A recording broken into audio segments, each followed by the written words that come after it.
You're watching TVC Breakfast. It's time to look at the headlines across Nigerian newspapers, and I have with me some of our regulars to help make sense of what we are seeing here. I have with me Dr. Dayo Kayode here. Dr. Kayode, good morning. Good to see you. Good morning. How are you? Great, good to see you. You're looking so nice. And you look great too. Thank you. And I have Dotun Ojon here as well. The Don. Good morning, Mike. Good to see you. Good to see you. Great. Happy Monday to you. Yeah, happy Monday. This is where we say, thank God it's Monday. Yeah. You know. All right. Now let's get into the work now. Daily Trust is where we start from. Daily Trust says, despite SIM-NIN linkage, kidnappers, bandits still demand ransom via phones. Why it isn't working? Experts are saying there's a policy effective. Pantami is, the Minister of Communications trying to give reasons for all of that. All right? Let's talk about that. Let's see. First news is next, and it says, Anambra election, Ohaneze cautions IPOB on 1 week sit at home.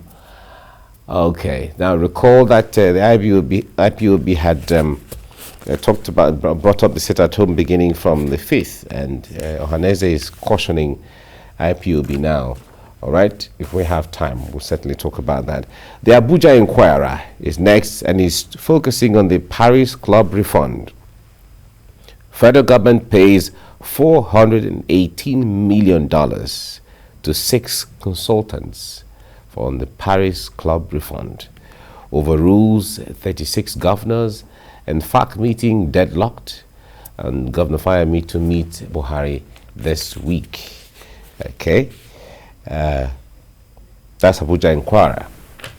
Daily Times is next. Daily Times says, jailbreak, this is the focus. Federal government will recapture all escaped inmates. The Minister of Interior, Aribishala, is saying this. Federal government will recapture all escaped inmates. Okay, if we have time, of course, we'll talk about that. News Direct is next. I will fix Nigeria in 365 days as president. All right, Governor Yahaya is quoted as saying this. Okay, I will fix Nigeria, and I will fix Nigeria. 365 days, please, let's calculate. It's just 1 year. That is 1 year. So, Governor Yahaya is saying in 1 year, if he's president, he will fix Nigeria. All right. We recall this time frames have been given before by some of the presidents and some ministers who were saying, if I am this, I'm going to do that. But when they got into office, they see what others don't see. But of course, maybe this might be different. We don't know. So let's keep it there. This Nigeria is next. This Nigeria says, PDP, the long week, court cases can't stop us. Governor Makinde is saying this. Party in make or break convention. Issues over north-south presidential zoning. These are some of the challenges in there on this Nigeria. The Nation newspaper, it says, tension heightens in PDP over uncertain convention. Tension heightens in PDP over uncertain convention. Okay, that's The Nation. Nigerian Tribune is next. PDP raises alarm over plot to scuttle convention. PDP raises alarm over plans to scuttle convention. Power struggle rages on in zonal state chapters. Obi, Metu, other Anambra stakeholders clash over National Working Committee posts. All right. These are the issues Nigeria Tribune is highlighting on its front page. Leadership newspaper, it says 73% debt servicing puts Nigeria's economy on edge. 73% debt servicing puts Nigeria's economy on edge. That's leadership. The Guardian is next. Banks in defining moment as e-Naira kicks off. Banks in defining moment as e-Naira kicks off today. Okay, all right. Let's see what how he goes. Of course, everyone's been looking forward to how it's going to play out. Business Day is next now. Business Day is saying IHS Towers, how a bad bet on GSM became a $7 billion company. All right, that's what Business Day has there. Blueprint newspaper is saying investigation shows that the POS transaction from 370,000 machines hit 15.67 trillion naira in 4 years. So that means that 307,000 POS points or machines, have been able to generate 15.67 trillion naira business or transaction or worth of transaction in 4 years. That's a lot of money through POS. All right. From Blueprint, let's go to national economy. Why foreign investors are shunning Nigeria's economy? Why foreign investors are shunning Nigeria's economy? All right, that's national economy there. Business AM. Business AM says Nigeria's reserves accretion above $40 billion, but debt level climbs higher than that. Okay, that's Business AM. The Punch newspaper is the last one we're looking at now, and it's talking about the SIM card and the NIN linkage. Subscribers push for 2-month extension. Deadline expires on Sunday. All right, and subscribers group says that the registration centers extremely crowded. It means that we still have a lot of people trying to register or link their NIN to their SIM cards. Fresh extension likely after NIMC NCC review. That's telecom firms are saying this. All right.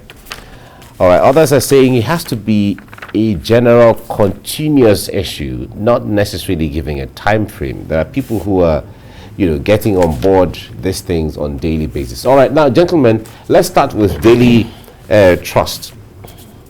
Daily Trust newspaper says, despite the SIM and NIN linkage, kidnappers and bandits are still demanding ransom via phones. Dr. Kayode, I'd like you to start with this on this one. And the point there is, the reason the government is saying, let's link all of these things together so we can trace, and know who is who when you're using phones. But we see that kidnappers are still using phones. Bandits are still using phones to demand ransom, and nobody is being caught from that process. There is no way anybody can be caught. And I'll give you an analogy before coming to all these ones. Look at TVC. TVC's policies were being made based on BON's policies. Okay? And if NBC policies, if you as a person is not conforming to TVC's policies or to NBC's policy, and TVC is not doing anything to it, I mean, any right-thinking person will adduce some reasons to have been a kind of an affiliation to either NBC or to the big ogre of TVC. Are you with me? Now, who is in charge of NIN? Pantami. There was a time in this country that Pantami was linked to some people. 2, there was a time Baraje, that leader of New PDP, that led New PDP to APC. I think the man is late now. Is he still alive? Just go you understand? The analysis. Yeah. That was linking APC of 2014 when they were trying to get power from PDP to some of these kidnappers. The same thing, late former CBN governor. The same thing. So if at this point now, this thing is not working, you cannot pick up these people despite the NIN being linked to phone. Then what are we talking about? That means all those assertions by those people has some elements of truth. Not until And you know, I also said it on this particular platform when the president was trying to change the service chiefs. I said it is not about the president changing his service chiefs. It's about the president being ready to follow his words. Something happened on this platform today. I was watching this television from your reception as regards Oshodi Expressway that had been deadlocked since all these days. But look at that young chap. Look at that young chap. He was given another go. That means the order that he was given was not a vacuous order. The person that gave him that order also followed it up to make sure he's being supported to be able to get it done. All right. So these are issues. Not until when the president is following up his orders by action and then putting the right person there that is not linked, that doesn't have any kind of or sympathy for these people, then we can get it done. All right. Now, okay, I take that certainly as your strong opinion. Now, Dotun, the point there is this: kidnappers and bandits, all things being equal, if we assume that everything is equal as it's supposed to be, like the satirist parables, like they used to say, is it easy to just identify anyone who makes a call in that context to demand ransom in that context? Yes, technologically, it may be cumbersome, but it's something that can be done. Last week, Monday, I was on set with Dr. Kayode, and after our program, I went to the reception. I became emotional. I wept bitterly. And I was cleaning your face with my handkerchief. And one of the reasons why I got to that point was because of the fact that I felt that some of the problems in Nigeria have solution. And when people who have been honored with leadership and power now create an impression that it doesn't have solution, then the community is nearing doom. May it not be our portion. When government takes one step forward and takes another step backward, then that means that all things being equal will remain at the spot.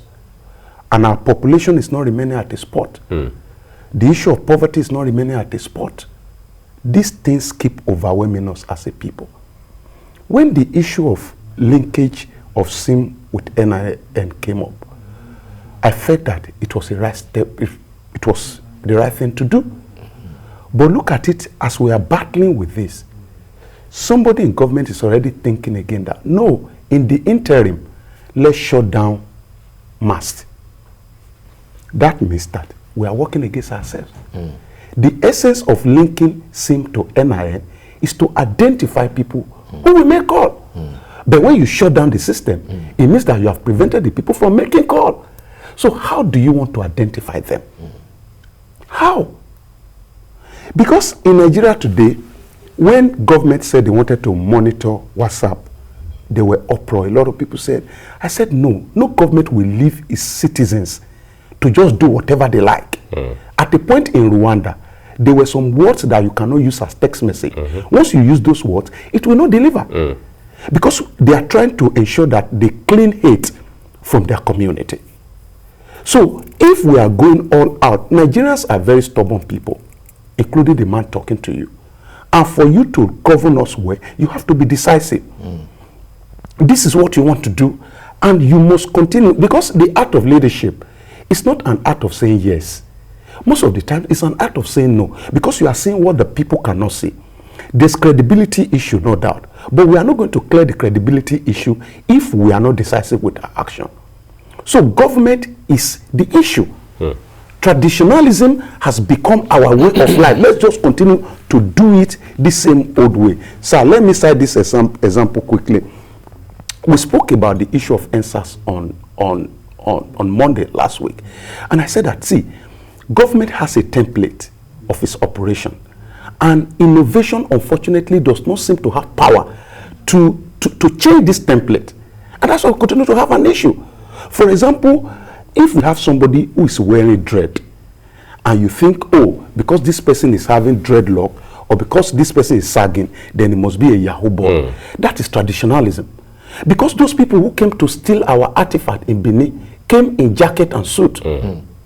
Politicians that are stealing money, they don't sag their trousers. They put on agbada and all manner of well-ironed cloth. But traditionalism can actually be pointing us to a direction that, oh, because we do not understand the peculiarity of the 21st century, that because this person is looking this way, he has an issue. That's the same mindset of government. Traditionalism. So we must be able to identify. See, this thing is workable, and we must hit it the way we must hit it. Unfortunately, this act now is dividing the nation again without the government knowing. People in the South are thinking, you are doing this. If really you are doing this the same way you said you are doing it, NYSO people that were kidnapped, they should not have contacted their family. Mike, on seriousness is the problem of government. All right. Well, we look forward to what could change with that. Now let's get to another topic on Daily Times, focusing on jailbreak. Federal government will recapture all escaped inmates. The Minister of Interior, Arigbesola, is saying this. Now the point there is, recall that just recently the correctional center in Ibadan was attacked by unknown gunmen. Unknown, and then freed some inmates there, some prisoners. However, some were recaptured. From the reports, there were over 800, between 800 and 1,000. Some were recaptured, but others are still at large. The issue there is, a lot of comments have come in, analysis as to how correctional are the correctional centers on one hand, and the capacity where the correctional centers cannot just be attacked in a very easily, and then bring out anybody that you bring out, because it creates a menace to the society when those people are there in the society. You see, immediately this thing happened, my mind went to one movie that I watched, The Spirit of Elena. Two ladies escaped from a particular correctional center, but they couldn't escape without the assistance of one or two warders, and of which some people from outside paid them to escape. Do you understand? Because what we call correctional centers, they are supposed to be areas that are highly fortified. So with that fortification, and then with the professionals that are manning those places, and then with what I call it now, the CCTV all around, how will they escape without an insider? Then what is the motive of that insider? Is somebody from outside coming in to a kind of influence such people to say, okay, we want this person freed or to escape? Then what is it that has passed through the two of them? So these are issues. All right. Now we need to even analyze those people that are inside that jail there. There could be some highly technical people inside of that jail, probably that have been arrested somewhere and that are having high connection with some people outside. Because a lot of things are happening in our country now that it's now making people to be highly suspicious of those in government. Look at when Dotun was reacting to that issue of SIM linked to NIN.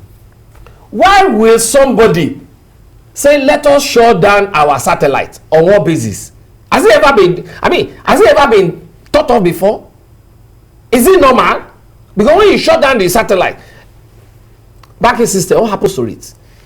Our internet, what happens to it? These are issues. So there is a lot of trust gap in between the people and the government. So when you are talking that, when I heard about this jailbreak, I say, somebody somewhere is at work again. So our government must try as much as possible to build trust, to let people have trust in them, instead of all series of okay, Dotun, the apart from the barracks, military or police barracks, where the security or soldiers are, the prisons or the correctional centers are supposed to be some of the next fortified place, because you know that the people who are held up inside, under no circumstance would they be allowed, or should they be allowed to be out, except there is an order, the formal order from the court or from the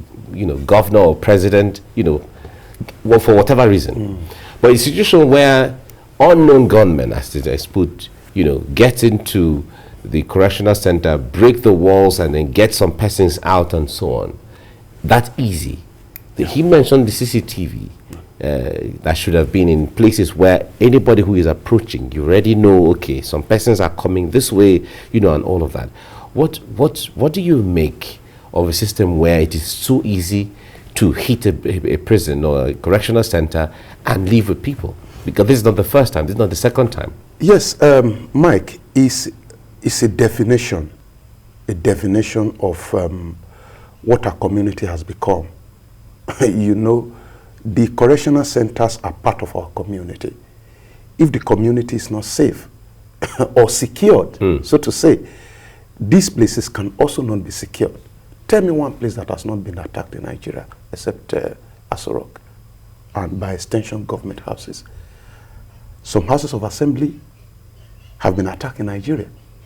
NDA was attacked. National Assembly? National Assembly. And so it's just, see, we have a porous security system, because securing Nigeria has become a burdensome responsibility on the security operative. It is burdensome because, number one, you can't have this number of people securing us, over 200 million. I don't know the addition, but I know police are around 400,000, and by the time you put everything together, maybe they are somewhere around 1 million, 2 million. You can't have them. That's number one. Number two, you are not giving these people a reason to die for their community. I can tell of the police, if a constable, the least person in the police, dies in my village in Ojala, inside the local government of Ondo State, his file needs to get to the IG stable in Abuja before whatever will be paid in that situation. And that could take years. That could take years. In that situation, how do you expect him to really discharge his duties and secure his community? I will perhaps even do same. If I hear boom of knockout, I will run. If I were a policeman, if I know that my future is not secured in any way. Now, so you only be praying not to hear, not to help anything I hear. Let me quickly correct you on one thing. One statement to correct you. All these insecurity breaches we have been seeing in this country, analyze them very well. They are man-made insecurity. Sir. They are all man-made. Every insecurity orchestrated, sir. But all these attacks we are talking about, all these attacks we are talking about, they are all orchestrated. National Assembly was orchestrated. Everything will be orchestrated by so man. it is not about community. It's about the leadership. I'm telling you that your community is not safe. Your community is not safe. Because the leaders are orchestrating it. They are creating fear. They are creating fear in you, so that one, your children will not go to school. That is not and correct. They become this. That you will not get to see. But they are stealing. They are this. They are that. They are all orchestrated. Yeah, everything is orchestrated. Dr. Kayode, everything is orchestrated. Somehow. Leadership orchestrated. Okay, let's put it this way. Leadership orchestrated. What is what leadership orchestrated. Leadership orchestrated. Look at the attack. Look at the attack of INEC office in the southeast. Look at the attack of that correctional whatever in the southeast. So are you saying they are by leadership? We all knew what happened. I don't know. We all knew what happened. Okay. See, Mike, maybe some of us, Mike, we think. Right, I think majorly too. I've talked about giving the people a reason to die for their community, defending their community. Now the issue of leadership, where we also continue to drag in the issue of failure on the part of leaders, is that this 21st century, it's either you embrace technology, it's in one of the newspapers, or you fade with modernization. So it's Either of those two ways. I am sure that by the time we get to some of these correctional centers now, this CCTV we are talking about, for example, will not be in good shape. They will not be working. Because you need some basic things to make these things work. They are not there. I'm beating my chest to say it, that they are not there. They will not be there. Because over time, you ask a question, how correctional are the correctional centers? The essence of having a correctional center has been defeated from day one. Because the thing is that everything in Nigeria is punitive. Everything. They just want to punish you. If you get to, I've been privileged to get to one in my place. And I got there, you don't know who is awaiting trial. You don't know who committed murder.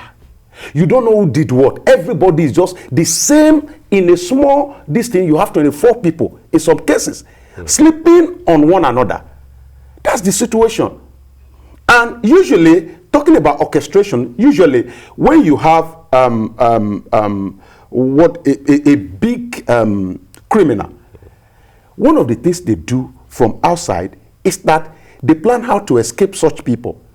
And the prison system has made it, or the correctional system has made it so easy, because today, Mike, if you walk to Ikoyi there, you will see the way these people are having access to communicate with the larger community from within the prison. Yeah.